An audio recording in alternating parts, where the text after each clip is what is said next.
Good morning, students. Today I will teach you I sound words. But before starting, you have to tell me which is a day today. Which is a day today? Tell me.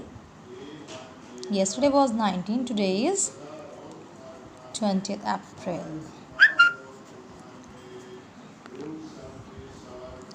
2020.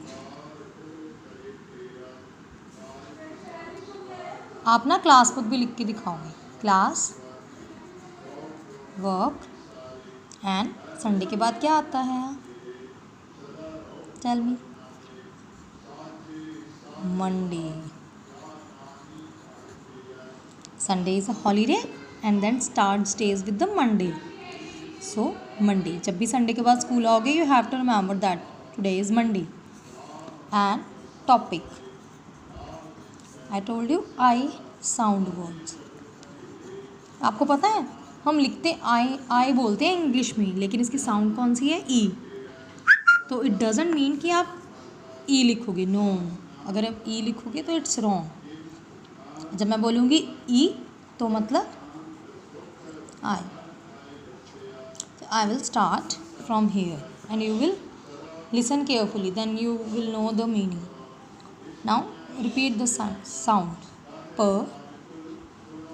E, N. Now look at carefully.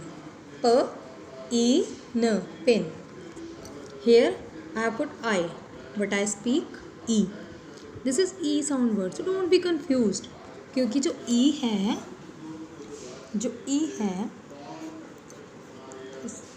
वो I की sound है. Clear? आई की sound क्या है? ई. But जब हम ई लिखते हैं तो वो किसकी साउंड है? A. But in a fast way. और ए की साउंड क्या है? A. But in a slow way. तो these things you have to keep in your mind. Then ice cream. E means a. A means a, but in a slow way. Clear? These are 3 sounds. अगर आपको ये clear होगी तो आपको कभी problem नहीं आएगी रीडिंग में. ठीक है? तो आपको रोज़ रिपीट करनी है ये लाइन्स, मम्मा के साथ, पापा के साथ, या फ्री टाइम में जब भी बैठते हो ना, मम्मा पूछेंगे आपसे, मम्मा को बोलो आप पूछो ये वाले साउंड्स, और आपको बताने हैं कि किसकी साउंड है. अगर आप रोज़ पढ़ोगे ना, जस्ट 3 साउंड्स, सिर्फ 5 मिनट लगेंगे आपको. अगर 5 मिनट में आप रोज़ पढ़ोगे तो जब तक आप स्कूल आओगे तब आप परफेक्टली फाइन हो जाओगे कि हाँ हमें आता है ना. तो आपने पढ़ने हैं ये रोज़ वर्ड्स, उसको ज़्यादा टाइम नहीं लगेगा. देखो आपका वर्क भी ख़त्म हो जाता है जल्दी. ठीक है? तो in the evening you have to study this in oral way. जब आप ओरल करोगे, रोज़ 5 मिनट्स दोगी, तो आप देखना changes. And don't expect your child कि एकदम से आ जाएगा, इसलिए रोज़ बोल रही हूँ मैं आपको. रोज़ 5 मिनट्स दो आप इन साउंड्स के साथ अपने बच्चे को. Then they will know and clear with the sounds. Clear? अगर ये बेस क्लियर हो जाता है तो it will very good. It will help in reading also, और इनको आगे कोई प्रॉब्लम नहीं आएगी. और these 3 are including in vowels. ये वॉवल्स है आपकी, है ना. तो आपने इनको अच्छे से पढ़ना है. Now where we are? Pin. Again with the same sound, but you have to write different means. In, sin. Bin. Right? देखो इन सब में इन की साउंड आ रही है, but with the different words.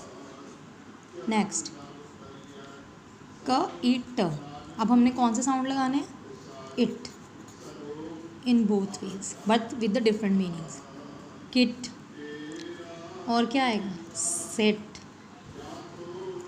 Bit, a little bit जिसको बोलते हैं. Next ट, इम.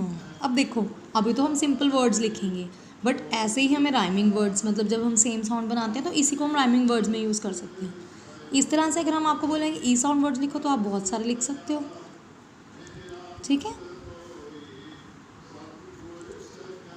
सिम. ड, ई, म, dim. Next id, kid. Sid. Sid is a name. Bet, बोली लगाना, सिप। और ये सिंपल सिंपल वर्ड आप यूज़ भी कर सकते हो, जैसे थ्रो डस्टबिन इन अ बिन, ठीक है, गो एंड सिट देयर, ठीक है, light is very dim, you have to study in a bright light, clear, you are a kid, sip, just sip, sip होता है घूंट, है ना, you can use this word in a daily basis. Dip, yes, biscuit को dip करके खाओ, है ना, so you have to use these words, जो रेगुलर वर्ड्स हम यूज़ करते हैं, इससे आपकी इंग्लिश भी इम्प्रूव होगी, आपको वर्ड्स पता लगेंगे इंग्लिश में, क्लियर। तो हमने ये अच्छे से करना है। अगर आपके ये 3 साउंड्स क्लियर हो गए तो you will write these words.